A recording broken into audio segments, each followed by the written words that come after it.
कृष्णाय वासुदेवाय हरये परमात्मने प्रणतक्लेशनाशाय ગોવિંદાય નમો નમઃ. જય શ્રી કૃષ્ણ મિત્રો. આજથી આપણે ભગવદ્ ગીતાના અધ્યયનનો પ્રારંભ કરી રહ્યા છીએ. હું આશા રાખું છું કે આપ સૌને આ વાંચન જરૂરથી ગમશે. આભાર. ગીતા એ બહોળું વાંચન ધરાવતું પરમાર્થિક વિજ્ઞાન છે, જેનો સારાંશ ગીતા મહાત્મામાં આપ્યો છે. તેમાં કહ્યું છે કે મનુષ્યએ શ્રી કૃષ્ણના ભક્તની નિશ્રામાં રહી ભગવદ્ ગીતાનું તલસ્પર્શી અધ્યયન કરવું જોઈએ અને સ્વાર્થ પ્રેરિત અર્થઘટનો કર્યા વગર જ તેને સમજવાનો પ્રયાસ કરવો જોઈએ. સ્પષ્ટ સમજણ પામ્યાનું ઉદાહરણ સ્વયં ગીતામાં જ છે.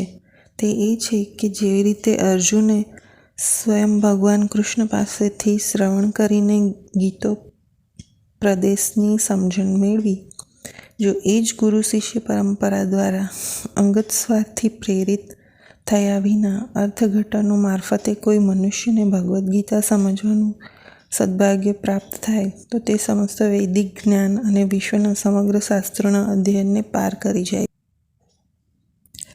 અન્ય શાસ્ત્રોમાં જે કંઈ છે તે બધું જ મનુષ્યને ભગવદ્ ગીતામાં મળશે.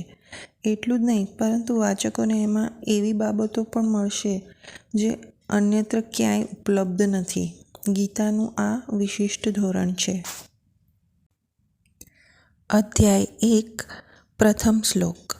પ્રથમ શ્લોકમાં ધૃતરાષ્ટ્ર બોલ્યા: હે સંજય, તીર્થભૂમિ કુરુક્ષેત્રમાં યુદ્ધ કરવાની ઈચ્છાથી એકત્ર થયેલા મારા તથા પાંડુના પુત્રોએ શું કર્યું?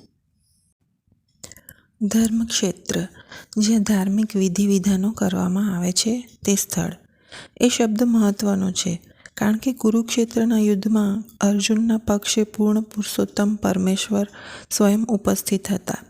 કૌરવોના પિતા ધૃતરાષ્ટ્ર પોતાના પુત્રોના અંતિમ વિજયની શક્યતા વિશે અત્યંત શંકાશીલ હતા. તેની આવી શંકાના કારણે તેમણે પોતાના સચિવ સંજયને પૂછ્યું: મારા પુત્રો તથા પાંડુના પુત્રોએ શું કર્યું? તેમને ખાતરી હતી કે પોતાના પુત્રો તથા નાના ભાઈ પાંડુના પુત્રો એમ બંને પક્ષે કુરુક્ષેત્રની યુદ્ધભૂમિ પર નિશ્ચયપૂર્વક સંગ્રામ કરવા માટે એકત્ર થયા હતા. તેમ છતાં તેમની જિજ્ઞાસા અર્થસૂચક છે. પિતરાઈઓ અને ભાઈઓ વચ્ચે સુલેહ થાય તેવી ધૃતરાષ્ટ્રની ઈચ્છા ન હતી અને તેઓ પોતાના પુત્રોના ભાવિ વિશે નિશ્ચિતપણે જાણવા માંગતા હતા. આ યુદ્ધ કુરુક્ષેત્રમાં થવાનું હતું અને આ ક્ષેત્રનો ઉલ્લેખ વેદોમાં સ્વર્ગના નિવાસીઓ માટે પણ તીર્થસ્થળ તરીકે થયેલો છે.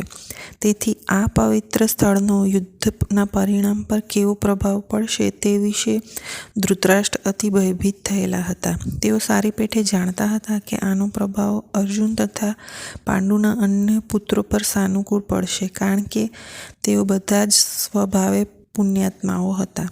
સંજય વ્યાસનો શિષ્ય હતો અને તેથી વ્યાસદેવની કૃપાથી તે ધૃતરાષ્ટ્રના ભવનમાં બેઠા બેઠા પણ કુરુક્ષેત્રની યુદ્ધભૂમિ પર થતી ઘટના નિહાળી શકતો હતો. તેથી જ ધૃતરાષ્ટ્રે તેને યુદ્ધ ક્ષેત્રની સ્થિતિ વિશે પૂછ્યું હતું. પાંડવો તથા ધૃતરાષ્ટ્રના પુત્રો બંને એક જ કુળના છે, પરંતુ અહીં ધૃતરાષ્ટ્રના મનોભાવ વ્યક્ત થાય છે. તેમણે હેતુપૂર્વક જ પોતાના પુત્રોને કુરુ કહી સંબોધ્યા અને પાંડુના પુત્રોને વંશવારસના અધિકારથી જુદા પાડ્યા. એ રીતે પાંડુના પુત્રો અર્થાત પોતાના ભત્રીજા પ્રત્યે ધૃતરાષ્ટ્રની અનિચ્છનીય મનસ્થિતિ વ્યક્ત થતી જણાય છે.